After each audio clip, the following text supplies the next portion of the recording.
Good morning, students. Welcome back. As we know, earlier we had offline classes better, but due to this COVID-19, now again we are instructed to take online classes of yours. So no problem. We have quite capability to cope out the situation, and we will do.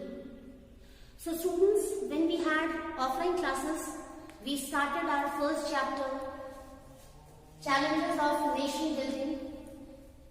In the very beginning of the chapter, we discussed about the different challenges which were faced by our politicians, our political leaders, like to frame rules and regulations, proper rules and regulations for the vast population of country India.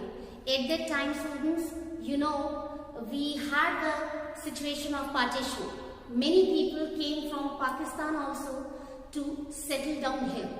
So it was a great challenge for our politicians to provide them all the public facilities in a very proper way, like facility of food, facility of shelter, facility of job.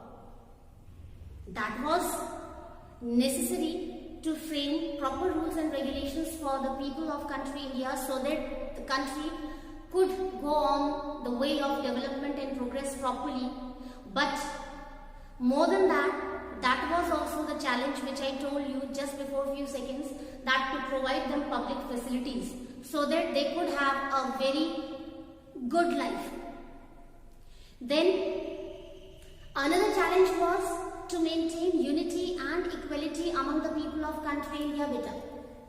You know that different people were there in country India at that time also and right now also beta, who had different diversities on different basis.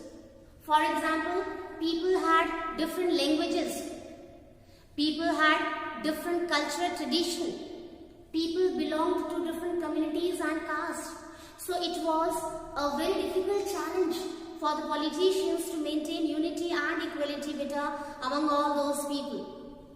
Otherwise, the situation or the atmosphere could become more dangerous. As you know, at that time, partition was also there. People were filled with anger. Now, after that, we discussed how the politicians started the process of integration of different princely states. I told you in offline classes, British gave the chance to many small rulers or kings who were already weak to rule in different territories because it was too difficult for them to have control over all the states. So what did they do? They gave the chance to few rulers in those territories who ruled there, but the whole power was in the hand of British only. So when India got the independence and British decided to go back to leave the country India, they told those kings or rulers that either they could get merged with country India or they could declare themselves independent. Excuse me.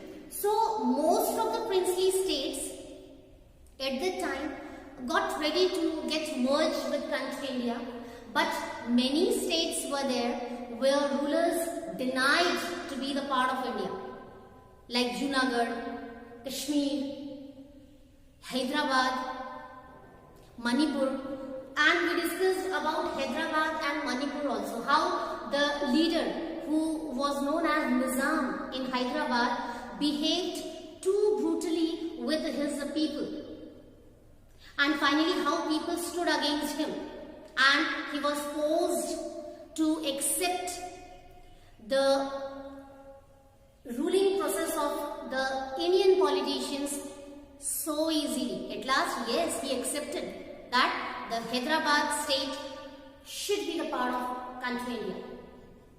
Then we came to know about the Manipur. Okay, how Constituent Assembly was formed there. Okay, the king was supposed to follow all the rules and regulations according to Constituent Assembly, but finally what happened? Without informing to the legislative assembly members, he accepted to get merged with country India. At that time, chaos was there, violent activities were there in Manipur, but Indian politicians, with the help of army, got control there easily. Now, students, in today's this first session, in the form of video, we have to discuss two subtopics which are very important. Now, first is beta recognition of states. As the politicians of country India were struggling to make country India united, so that problem was not going to its end. Okay, it was becoming again and again difficult for the politicians to merge all the states in a very proper way. Now the next problem was how to form the boundaries of different states. When British were there, they formed boundaries on the basis of their administrative control or whatever was comfortable for them to supervise in different territories. They formed boundaries in this way. But our Indian politicians, they had something different objective to form the boundaries. What was that? All the states should have the boundaries, but unity and equality of all the states should be maintained by the leaders as well as the citizens in a very proper way. That was the major objective of our Indian politicians to form the boundaries of different states.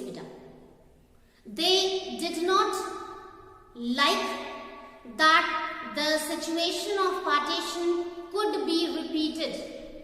They did not like that. They tried to avoid that chaos, that struggle, those violent activities which were held during partition. Now, next subtopic is consequences of recognition of states. Now, if politicians got busy to form the boundaries of country India in the form of different states, now at that time, as we know, different people came from Pakistan here. Many people were living already here who had different religions, different languages. Okay, so it was the major purpose of the politicians how to maintain, how to protect their unity and equality.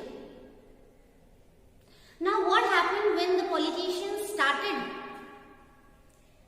forming the boundaries of country state after partition of Pakistan, where Muslim people were supposed to go and settle down? So that partition gave a kind of motivation to different other states in country India to have a kind of separation, which was at that time not a positive sign. After getting independence, we were supposed to be united, but irony was there. After seeing the result in the form of partition, many states, many people or political leaders of different states, they started demanding for separation. For example, Andhra region. Okay, Andhra region means old Madras, where we were supposed to include 4 states: Tamil Nadu, Andhra Pradesh, Kerala and Karnataka.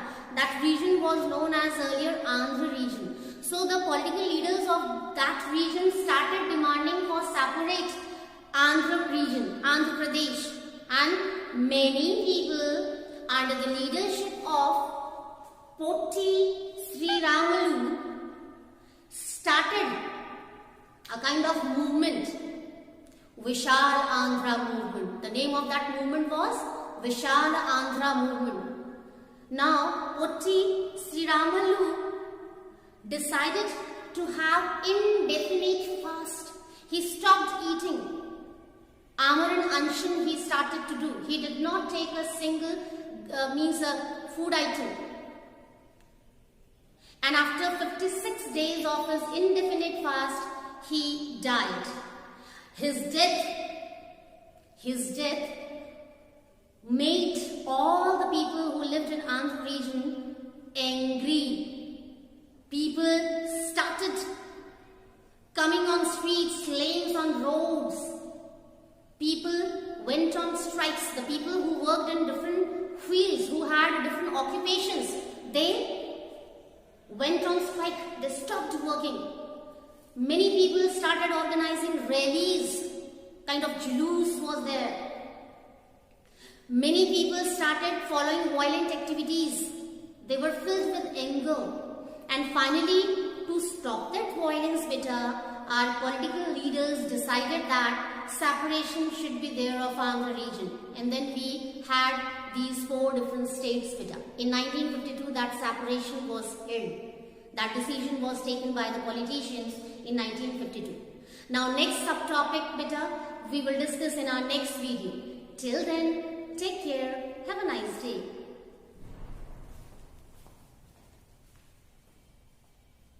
First video, we discussed about the process of recognition of different states, how Indian political leaders, they worked hard to make different princely states united. Then we came to know about the mentality of different people who were living in different states, especially in South India. Different people were there who lived in Andhra region. They demanded for separate states.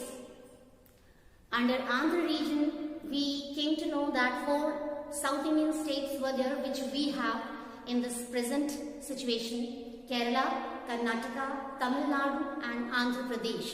So finally, when the leader of the Vishal Andhra movement for the separation of Andhra region in different states, when the leader died, Potti Sri Ramalu, he died, then all the people who were living there, they their hearts were filled with anger.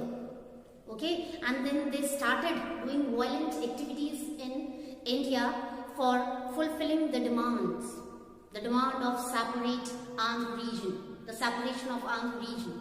And then finally, ultimately, to avoid violent activities in India, to have the peaceful atmosphere in India, the political leaders decided that their demand should be fulfilled. Instead of having too much violence in the country India, which they already faced when partition was there, now it was not bearable. So in 1952, the separation of Andhra region was held. Then we got 4 different states. Now in this session, we have to discuss again 2 subtopics which are very important beta. First is results of separation of Andhra region. When Andhra region was divided into 4 states, so what was the result after that? What happened to the people who were living in different states? Now, first point is beta, different other states started demanding for separation after seeing the result of the separation of Andhra region. Many different states, different regions were there where people started demanding for separation. That was a negative sign for the politicians of country India and for the whole country India, where the politicians were trying to make people united. On the contrary, people were trying to get separation in different states. Second was difficult situation to control over there. So the situation was becoming too horrible, terrible for all the political leaders, okay, to control over the separation. Once they fulfilled the demand of the people of Andhra region by providing them 4 different states, so other people who were living in different states, they also started demanding for this particular state. So it was becoming too difficult for political leaders to make them satisfied without separation. It was too difficult for them. Then establishment of recognition of states commission in 1953. Finally, ultimately, all the political leaders sat together, discussed together, and they got an idea. That idea was the introduction of recognition of states commission in 1953. They decided that one commission should be there, association should be there of different people who could have the responsibility to sort out these kind of problems or to take decision for all these terms where people were demanding for separation and all.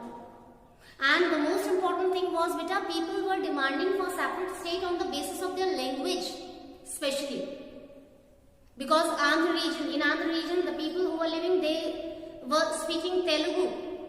Okay, that's why they demanded for a separate region where all the people could be there who could have the same language to speak. So in the same way, in different states where people were speaking different languages, they also demanded for separate states on the basis of language, which was not a positive sign, which our politicians, they observed, they felt.